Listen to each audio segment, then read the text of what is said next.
What's up guys, another X2Y2 update for you. This time it's actually pretty positive. Well, yesterday was positive too, but this time we've got a little bit more to show for. It's a little bit more stable and we can really see an upward trend a little bit on the compounding. So we're gonna talk about the compounding. We'll talk a little bit more about the results that you get from listing your NFTs.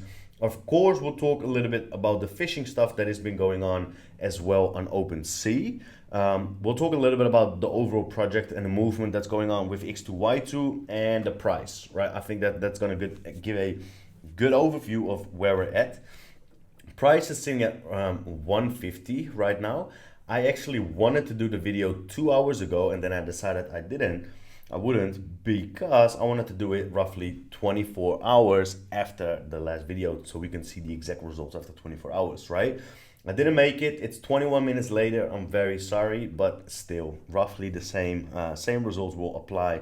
We'll know what exactly happened 24 hours after. But at first I wanted to do it 2 hours ago. And I think that would have been a little bit of a different conversation or a little bit of a different angle to it because it was holding very stable at around the 170 at that time, right? I think if you look at the overall chart, yes, it spiked up massively. People had a lot of benefits from the APR that was very, very high. Then, of course, the claim came, so people started dumping right before the claim. Claim came and more people dumped during the claim. And then after that, it found that, stable water that we talk about at around the 180, 170 mark. So if it's sitting at around 170 like it was 2 hours ago, then that's very healthy. Right now it dropped a little bit, but then you look at the overall market, you look at Ukraine, you look at Russia and all the stuff that's going on, everything is obviously going down. Bitcoin is at 38, Ethereum is at 26. So everything is red, right? Everything's doing very bad. The only one things that are green are stables, right? Even USDT is, well, that's the same thing then, I guess, but USDC is the same thing, right? BUSD is the same. Everything else is in the red, right? And why is that? Well, there's a lot of stuff going on in the world, of course. Now some people are fear. If we look at the fear index, fear and greed index, then we are sitting at we're sitting at just fear. It was at massive fear before, but right now we're sitting at around the fear market. People are very afraid to invest right now, which makes sense. Like if Russia is actually going to continue with it, with the things that they say they're doing, they're rehearsing nuclear weapons, like the trialing.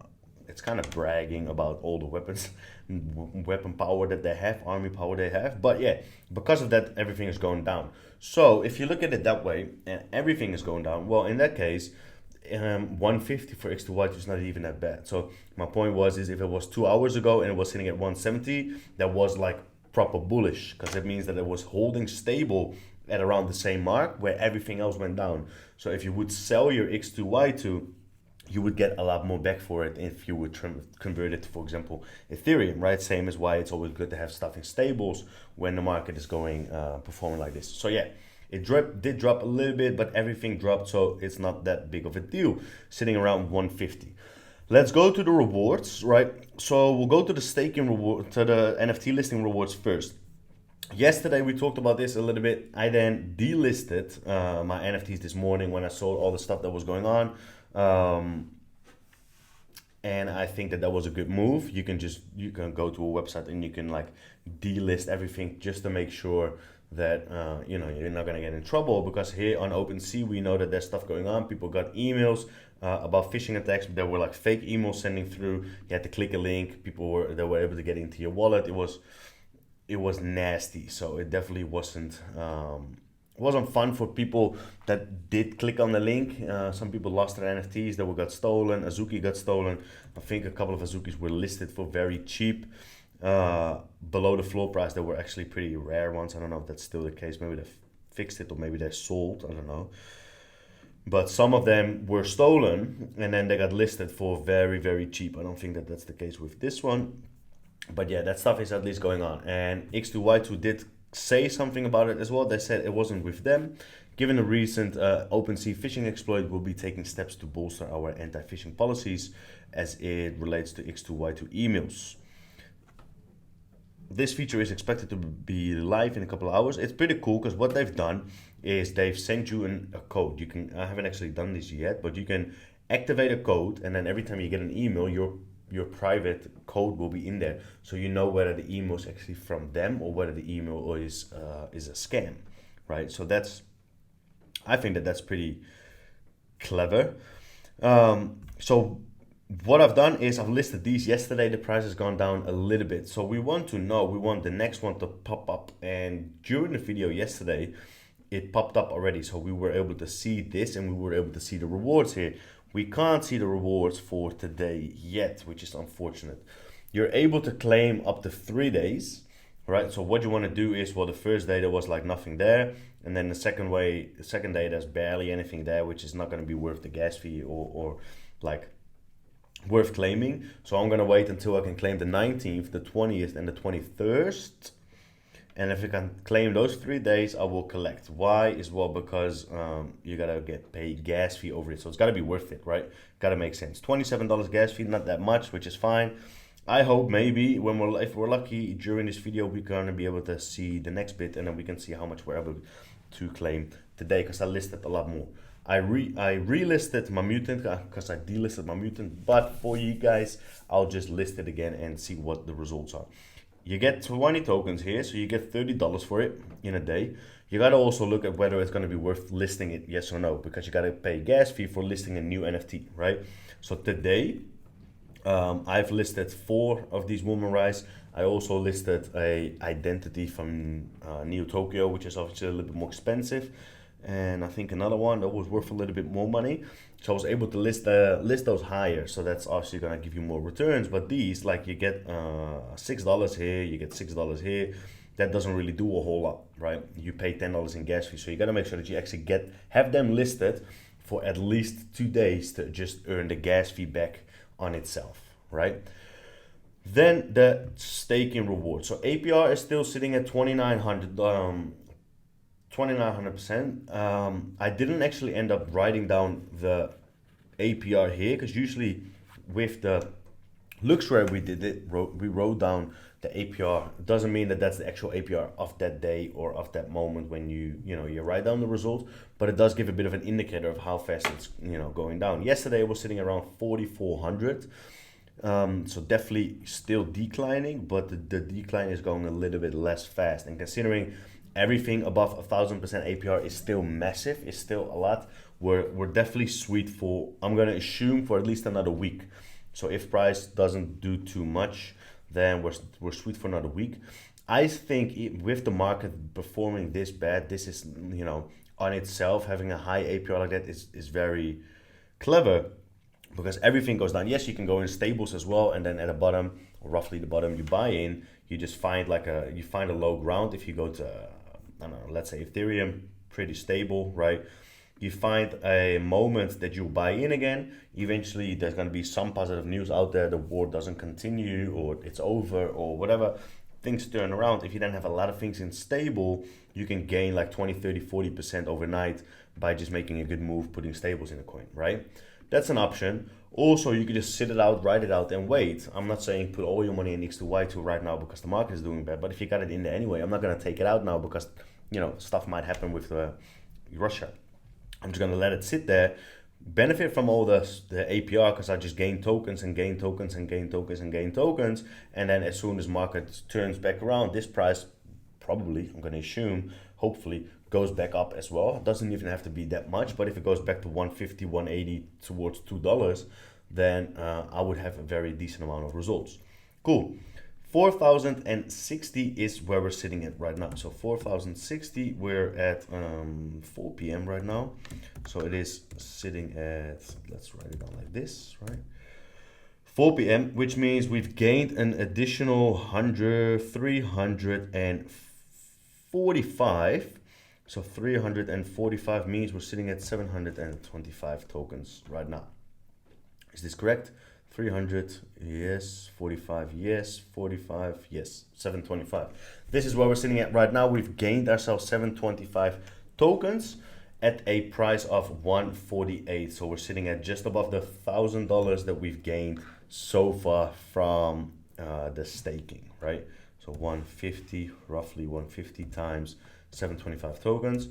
$1,078 current rate is what we've earned ourselves. We got in on the 18th at 3:30, which is the exact moment that I bought in. So if we look at that, then we go to 18th, and then we go to 3:30, because you gotta understand that the price fluctuates, right? What did I say? 3:30, yeah. So 18th at 3:30, which is here. Price was sitting at around 170, in between of the 170, 175, right? So the price is down a little bit, right? It's only declined by like 15% roughly, but it's still a decline, right? So 15% of your initial investment is $570, roughly $550 to $600, which is the decline of the token price. So you got to take that bit off this, and then you got to take that bit off this. You got to take the gas fee off as well. So the decline in token means that you've lost in token price. You've roughly lost $570. You also pay $210 in gas fee. So now you're down $780, right? Roughly. Let's say $800. You're down $800 on that. You also gotta pay gas fee when you take it out again, which has so far been pretty expensive, like $150. So all together, if you add it all up together, then you're close to $1,000 in expenses, and then you haven't really earned anything yet. So far with the decline in token, you gotta understand that it's not always as positive as things seem and appear at the start, right? So these things are always high risk, because you might get blinded by this number. Oh my God, awesome APR. I earn a couple of trillion% APY because of daily compounding. That's awesome. Yes, it is awesome. That's correct. But there's so many different factors in place that you got to make sure that it understands whether it's going to be worth it or not. And very important, you got to have the guts to kind of sit it out when the price might drop a little bit, right? Because if you would take it out right now, well, then your whole move was for nothing. Doesn't necessarily mean it's going to go up after this. That there's a high chance that this goes to like $1 or even below, right? If Ethereum is going to drop another 10%, then there's no reason why this one wouldn't drop below the $1. Maybe it doesn't, but the potential is there for that to happen. And you got to always understand that there's a potential that it fully collapses. So only do this stuff with money that you're fine losing. That's the moral of that short little story there. Then X2Y2 itself, there's still not that much happening, right? There's still not that much tradable volume. There's not that much. There's a little bit, right? If you look at this, still this weird little AV yacht club thing is having the most amount of volume traded. But I believe, right? From kind of makes sense. This is the total volume traded on this platform from each collection, right? So that's like nothing. There's not even 100% traded on this one. There's 84 on this one, 67. While these are like massive collections, right? They have a lot of volume traded on another one. If we just go to OpenSea, for example, and sure, OpenSea is the biggest one, and that's the one that they're trying to take over. But still, you want to compete with things a little bit. Total volume traded here is 11,000. Last 24 hours, it's gone up. So let's see if we can do last 24 hours here. Last 24 hours, 3 lenders. This one is worth a video on itself as well. It's doing very well. I would, side note, wait for the review if you want to get in on this project, but that's my 2 cents. Always drops after the review. NFT Worlds has been going crazy lately. Here we see Azuki, 900 Ethereum traded, and Karafuru, 750. So altogether, these two, 1,650 Ethereum traded in the last 24 hours. Karafuru 67, Azuki 50. So that's 130, right? That's a massive difference. That's more than 10 times more volume on a big scale. So, looking at it from that point of view, also, right, the newest one, 3 lenders that has like the most amount of volume. The new ones that come through and have that like hype spike at the start of it. You need those on these NFT markets as well, because that's where the whole volume comes from. And if you look at it that way, well, then in that case, there's not much happening here yet. We can probably look at LuxRare as well and see what's happening here if we're going to be able to find out. Top collections today. Here we go. Easy. Luckily, they all have the same overview. There's this is a total different one. What the hell? Is this correct? 24-hour volume, 20,000. That's a lot, but the total volume is 2.5 million Ethereum. Total volume of Meebits, 2. I must be looking at this wrong. Because that can't be true. Most traded is still CryptoPunks, even though Bored Ape altogether with Mutant Ape and all the next releases has more than CryptoPunks. CryptoPunks still number one as volume traded overall, but this is 800,000 and this is 400,000. These are the traded the most amount of all. Then this sets 2.5 million. I can't believe that that's true. Maybe this is what they talked about, right? Because they were doing a lot of wash trading. So maybe that's this, maybe here, but maybe. I haven't looked at it, right? There was a lot of wash trading at LuxRare where they talked about that there was fake trading going on, which is one of the reasons why there was so much volume on the trades, which is why people got so many rewards, right? Which was kind of set as fraud, but oh well, who cares? Maybe that's these two, because this volume makes no sense whatsoever, but this one still doesn't make sense either. If this is only 800,000, then these all don't make sense. This makes sense, this is fine. This definitely doesn't. Cool. That's another story. Let's not look at that too much. Tradable volume, at least, is also here a lot higher. Let's take these out just in case, because I'm not 100% sure what the deal is with that. So we'll look at this from here. Then we see Bored Ape 300. Then we see Azuki 200. Mutant Ape 125. So we take the top 5, for example. If this is true, then of course this is massive, right? But let's just in case, for now, take that out. If anybody knows, though, you can let me know. Of course, maybe I'm looking at it wrong, but you let me know. Here we can see the top 5 then would be 300. This would be 540, 660, 660, 750, roughly 800 Ethereum traded. And then here we would have 170, 230, 290. Oh, that's not that bad. 290. All right, cool. So just over 3, close to 400, going towards 300, 400 Ethereum traded here. It's not even that bad compared to LuxRare, to be honest, if these don't make sense. All right, let's skip that for a second. They need to create more people that will trade on this platform, though, in order for them to have a stable level of growth, right? Eventually, it all comes down to growth. People need growth, want growth to continue. They need announcements. I had a conversation with somebody yesterday. People are just being dumb. They need an update every 2 hours, right? And a big announcement every 2 hours. And if there hasn't been an announcement for like 4 hours, then they freak out and everything is a scam and it's all fake and it's a rug pull and whatever. People have no clue what they're talking about, really. People don't have no clue about how to invest. But unfortunately, that's the type of people you deal with. So I'm not saying you got to come up with an update every 2 hours, because that's insane. That doesn't make sense. Fuck those people. They just need to start understanding, educating themselves a little bit more about how this works. And I'm not talking about X2Y2. I'm talking about every project has those type of people in there. But it's still the same overall with normal thinking people. They need to see progression. If they don't see progression, they'll jump out. So what are they coming up with right now? Well, they completed all planned improvements. Transfer ownership of proxy market to a multi-sig, and transfer ownership of proxy admin to TimeLock, which they have the proof here you can see. First things first, we need to resolve the major security concern. It's good that they actually take these things in consideration, right? Because this person is just a random, oh no, hold up. Oh, there we go, learn something new. Builder and CEO of the X2Y2. Okay, cool. So he made the statement. I thought for a second that somebody just made a statement and then they actually, because I didn't actually click on his account yet. Somebody made a statement and then that they fixed everything. Oh, but it's, you see, sometimes you gotta read things properly, because I didn't. I thought this was tweeted by X2Y2, but it was just retweeted by them. And I thought a random person just said that they were that there were security issues and that they come up with, yeah, we fixed a couple of things. But no, it was him, the owner itself, that said these things. Still weird.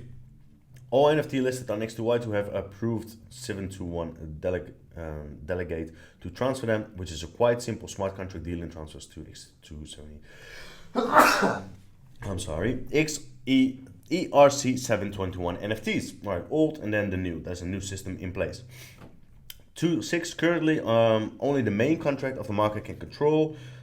So this is all the things that was wrong and that needed to be fixed, and now they've fixed all the improvements that were planned, right?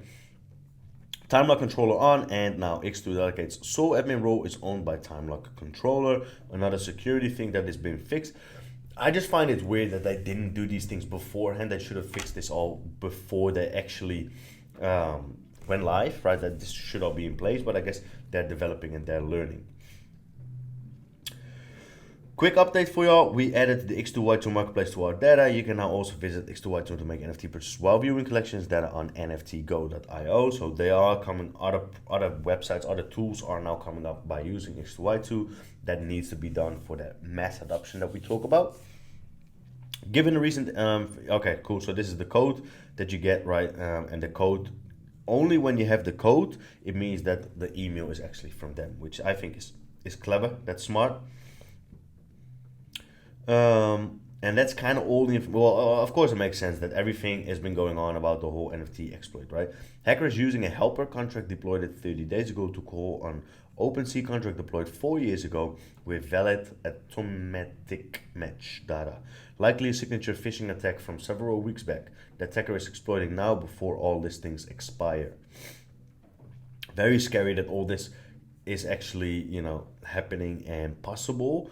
But I guess, yeah, that's the whole crypto thing, you know, that's dealing with crypto. So that's a little bit scary if you're dealing with that. There's a website, I just kind of have a blackout now right now, but what is it called, that you can go to make sure that you get rid of all this. Right, let me check. Make sure my porn is gone here. No, I'm just kidding. Let's see, there's a website though that you can go to, and then you can make sure that you delist all oh yeah, this is revoke.cash. Sorry, I had a blackout there. Revoke.cash is what you can go to. And then here you just go in there and you make sure that you revoke all your listings. I did it this morning and I thought after a while, you know, it should be fine. So that's why all my NFTs got delisted here on X2Y2. It actually said it here at the rewards as well. It said like revoked, so I couldn't get the benefits from it anymore because it was revoked. Then I listed it again, and then the benefits or the rewards came back again. So we're gonna have to see the rewards tomorrow. Unfortunately, we don't see this yet. Yesterday this one came up here, and today it hasn't yet, so maybe that comes later on. It comes a day, like on the exact day. So this, the 20th, should be coming today on the 20th, so we know the results. But we'll know in a video update tomorrow what the results are from listing quite a lot of NFTs on X2Y2. Look, that's all we got for today. As I said, nothing much here happening otherwise than the whole phishing problem that's going on, which makes sense. That's the main thing, main concern that's been happening. They've done the job listings. They've talked a little bit about that more here in their Discord too. They've just added a new role to their job application form, business developer partnerships. You can go to job applications, and then you can fill out certain things if you would like to work for them, with them. The overall chat is a little bit less negative, less funny. People are maybe slowing down a little bit on the FUD because they see that the people are actually making results on it. The whole first hype, there was a lot of positive hype, but also negative hype going on, and that kind of seems that it's faded away. So people are just having normal conversations a little bit in between as well. So again, that's all I have for you guys for today. Another update coming up tomorrow on the listing, benefits that we gain from it, and of course the compounding effect that we kind of waiting for it to kick off and see a massive difference in the daily rewards that we get from it. Thanks for watching though, and I'll see you guys in the next video.